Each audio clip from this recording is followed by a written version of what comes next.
Hello students, मैं अनुपमा साहा। मेरे पिछले वीडियो में मैंने आपको बताया था कि प्रायिकता निदर्शन का जो पहला प्रकार है सरल दैव निदर्शन, उसको हम किन विधियों के माध्यम से संपन्न करते हैं। आज हम प्रायिकता निदर्शन का ही दूसरा प्रकार देखेंगे और वह है स्तरीकृत दैव निदर्शन, स्ट्रैटिफाइड रैंडम सैम्पलिंग। जैसा कि आप देख पा रहे हैं अपने स्क्रीन्स पर, though simple random sampling is an important and reliable method of sampling, yet the representativeness of the sample selected is known only after the selection of the sample. वैसे तो सरल दैव निदर्शन की जो विधि है वह एक बहुत ही प्रतिनिधिपूर्ण और विश्वसनीय निदर्श चुनने में हमारी मदद करती है, लेकिन इस विधि के साथ एक जो समस्या है वो ये है कि हमारा निदर्श कितना प्रतिनिधिपूर्ण है, इसके बारे में जानकारी हमें तभी मिलती है जब हम निदर्श का चुनाव कर लेते हैं, अर्थात जब निदर्शन की प्रक्रिया पूर्ण हो जाती है उसके बाद ही हमें पता चलता है कि हमारा निदर्श कितना प्रतिनिधिपूर्ण है। Moreover, if the universe is heterogeneous, there is always a possibility that a certain part or section of the population may get excluded from the sample. और वास्तव में अगर हमारा जो समग्र है वो हीट्रोजीनियस है, विषम रूपीय है। विषम रूपीय मतलब ये कि उसके जो अलग अलग भाग हैं वो एक दूसरे से बहुत ज़्यादा भिन्न हैं, डिफरेंट हैं, डाइवर्स हैं। तो ऐसी स्थिति में कई बार इस बात की संभावना रह जाती है कि कोई एक भाग जो है वह हमारे निदर्श में सम्मिलित होने से रह जाए। ऐसा तब अधिक हो सकता है जब एक भाग हमारे समग्र का बहुत छोटा हो दूसरों की तुलना में। तो चूँकि उसकी साइज़ बहुत छोटी है, हो सकता है कि वह हमारे निदर्श में चुनने से रह जाए या उसका बहुत कम प्रतिनिधित्व हमारे सैंपल में हो। Also, very often the researcher also aims to compare the different sections or groups in the universe. जब इस तरह की परिस्थिति होती है तो प्रायः ऐसा भी होता है कि हमारा जो अनुसंधान करता है उसका उद्देश्य यह भी हो कि वह समग्र के जो अलग अलग भाग हैं उनकी आपस में किसी तरह की तुलना करना चाहता हो, कोई तुलनात्मक विश्लेषण करना चाहता हो। और कोई भी सार्थक तुलना करने के लिए ये बहुत ज़रूरी है कि सभी भागों का सही सही प्रतिनिधित्व हमारे निदर्श में हो। अगर कोई एक भाग का प्रतिनिधित्व नहीं हो पाता है या कम हो पाता है तो फिर किसी तरह की सार्थक तुलना नहीं हो सकती। So thus, on account of all these facts, the researcher wants to ensure that all the different sections of the universe are properly represented in his sample. तो इन्हीं सब बातों के कारण अनुसंधानकर्ता यह चाहता है कि समग्र के जितने भी अलग अलग भाग हैं, चाहे वो छोटे हों या बड़े, उनका सही सही प्रतिनिधित्व हमारे निदर्श में हो। तो वो निदर्शन की प्रक्रिया से पहले ही यह सुनिश्चित कर लेना चाहता है कि समग्र का हर छोटा बड़ा भाग उसके निदर्श का भाग होना चाहिए। In order to do this, he goes for what is called stratified random sampling. और इसीलिए वह सरल दैव निदर्शन के स्थान पर स्तरीकृत दैव निदर्शन का प्रयोग करना अधिक उपयुक्त समझता है। It is a modified form of simple random sampling. ये सरल दैव निदर्शन का ही अधिक परिष्कृत या अधिक विकसित स्वरूप माना जा सकता है। As the name itself suggests, in this type of sampling, the universe is first divided into different strata. जैसा कि नाम से ही स्पष्ट है, स्तरीकृत दैव निदर्शन में हम सबसे पहले जो हमारा समग्र है उसको अलग अलग स्तरों में विभाजित कर देते हैं। Then it is decided what size of sample would be selected from each strata. All the samples selected from different strata combine to form the final sample. तो हम क्या करते हैं, एक बार हम अपने समग्र को अलग अलग स्तरों में विभाजित कर देते हैं और उसके बाद हम यह निश्चित करते हैं कि हर भाग में से हम कितनी इकाइयों का चयन अपने निदर्श में करेंगे। तो मान लीजिए कि हमारे समग्र में यदि 3 भाग हैं, ए, बी और सी, तो हम यह तय करते हैं कि ए में से कितने इकाइयों का चयन करेंगे, बी में से कितनी इकाइयों का चयन करेंगे और सी में से कितनी इकाइयों का चयन करेंगे। और जो इकाइयाँ ए और बी और सी में से चयनित की जाती हैं, उन सब का जो टोटल होता है, उन सब का जो योग होता है, उससे हमारा अंतिम निदर्श बनता है। Stratified random sampling is done in 2 ways, proportionate and disproportionate sampling. तो स्तरीकृत दैव निदर्शन जो होता है ये 2 तरीकों से किया जाता है। एक कहलाता है समानुपातिक निदर्शन और दूसरा कहलाता है असमानुपातिक निदर्शन। अब समानुपातिक निदर्शन क्या है और असमानुपातिक निदर्शन क्या है, इसको हम आगे देखेंगे। When the proportion of a strata in the sample is exactly the same as that in the universe, it is called proportionate sampling. तो समानुपातिक निदर्शन वो है कि जिसके अंदर समग्र का एक भाग जिस अनुपात में समग्र में है, उसी अनुपात में हमारे समग्र में भी विद्यमान होता है, तो उसको हम समानुपातिक निदर्शन कहते हैं। जैसे मान लीजिए हमने अपने समग्र को 3 भागों में विभाजित किया, ए, बी और सी, और ए जो है वो हमारे समग्र का 40% है, तो यदि वह हमारे निदर्श में भी 40% ही है, तो उसे हम समानुपातिक निदर्शन कहेंगे। When the proportion of the strata in the sample and that in the universe is different, it is called disproportionate sampling. इसके विपरीत असमानुपातिक निदर्शन वो है जिसमें जिस अनुपात में कोई भाग समग्र में होता है, उसी अनुपात में वो हमारे निदर्श में नहीं होता है, तो फिर हम उसे असमानुपातिक कहते हैं। जैसे मान लीजिए हमने जो पहला एग्जाम्पल लिया, ए, बी और सी 3 भाग हैं हमारे समग्र के, और ए जो है वो 40% की जगह 50% है, बी जो है वो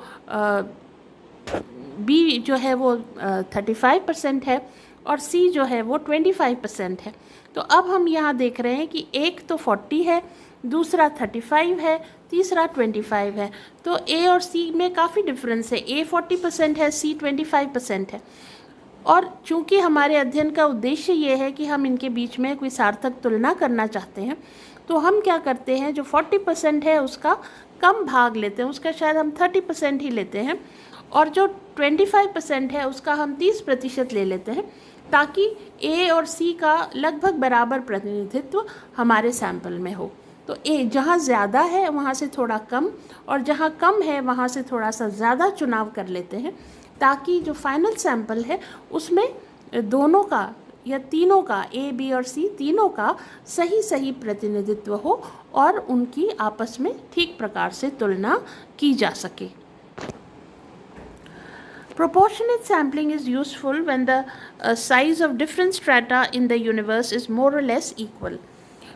समानुपातिक निदर्शन तब उपयोगी होता है जब हमारे जो अलग अलग भाग हैं उनका समग्र में जो अनुपात है वो भी लगभग बराबर है, बहुत ज़्यादा अंतर उनमें नहीं है, तब तो हम समानुपातिक निदर्शन कर सकते हैं। जैसे मान लीजिए ए, बी और सी है, तो ए 40% है, बी 30% है, सी भी 30% है, तो हम मान सकते हैं कि लगभग बराबर हैं तीनों, और हम समानुपातिक निदर्शन कर सकते हैं। लेकिन मान लीजिए कि अगर ए जो है वो 50% है और बी जो है वो 40% और सी जो है सिर्फ 10% है, तो अब ये जो डिस्ट्रीब्यूशन है ये थोड़ा सा बैलेंस्ड नहीं है, संतुलित नहीं है। सी बहुत कम है और ए बहुत ज़्यादा है, तो हम क्या करते हैं, हम ए में से थोड़े कम इकाइयों का चयन करते हैं, बी में से भी थोड़ी कम इकाइयों का चयन करते हैं, जितना उनका प्रोपोर्शन है उससे कम इकाइयों का चयन करते हैं, और सी सिर्फ 10% है तो हम उसमें से ज़्यादा ले लेते हैं, ताकि एक बैलेंस हमारे निदर्श में तीनों ही भागों का हो, ताकि हम उनके बीच में कोई सार्थक तुलना कर सकें। तो डिसप्रोपोर्शनेट सैम्पलिंग या असमानुपातिक निदर्शन तब उपयोगी होता है जब हमारे अलग अलग भागों का जो प्रतिनिधित्व है समग्र में वो असंतुलित हो और एक भाग बहुत बड़ा हो, दूसरा भाग बहुत छोटा हो। For example, if we are conducting a study at Government College Sirohi and there are 3 faculties and we want students from all the 3 faculties to be adequately represented in the universe, we may divide the universe faculty wise into 3 strata. तो एक example के ज़रिए हम इसको समझ सकते हैं कि जैसे मान लीजिए कि हम राजकीय महाविद्यालय सिरोही के विद्यार्थियों का कोई अध्ययन कर रहे हैं और हम ही जानते हैं कि राजकीय महाविद्यालय सिरोही में 3 संकाय हैं, वाणिज्य संकाय, विज्ञान संकाय और कला संकाय। तो हम ये चाहते हैं कि तीनों ही संकायों के विद्यार्थियों का प्रतिनिधित्व हमारे निदर्श में हो। तो हम ये करते हैं कि हम पहले हमारे महाविद्यालय के विद्यार्थियों को 3 भागों में संकाय के आधार पर विभाजित कर देते हैं, यानी आर्ट्स के विद्यार्थियों को अलग कर देते हैं, साइंस के विद्यार्थियों को अलग कर देते हैं और कॉमर्स के विद्यार्थियों को अलग कर देते हैं। Then we decide what size of sample to be selected from each strata. फिर हम ये तय करते हैं कि हम आर्ट्स में से कितने विद्यार्थियों का चयन करेंगे, साइंस में से कितने विद्यार्थियों का चयन करेंगे और कॉमर्स फैकल्टी में से कितने विद्यार्थियों का चयन करेंगे। Since the number of students in all the 3 faculties is very different, we may go for disproportionate sampling, that is select lesser students from arts faculty as compared to their proportion to the universe and more students from commerce and science faculties as compared to their proportion to the universe. अब हम यहाँ पर असमानुपातिक निदर्शन का प्रयोग करना ज़्यादा उचित समझते हैं क्योंकि आर्ट्स फैकल्टी में हम जानते हैं सबसे ज़्यादा विद्यार्थी हैं और साइंस और कॉमर्स में तुलनात्मक रूप से कम हैं। आर्ट्स के बाद साइंस और साइंस के बाद कॉमर्स। तो सबसे ज़्यादा विद्यार्थी चूँकि आर्ट्स में है, लगभग 50% विद्यार्थी तो आर्ट्स फैकल्टी से होते हैं, लगभग 35% के आसपास विद्यार्थी जो हैं वो साइंस फैकल्टी से होते हैं और केवल 10 या 15% जो विद्यार्थी है वो कॉमर्स में से होते हैं।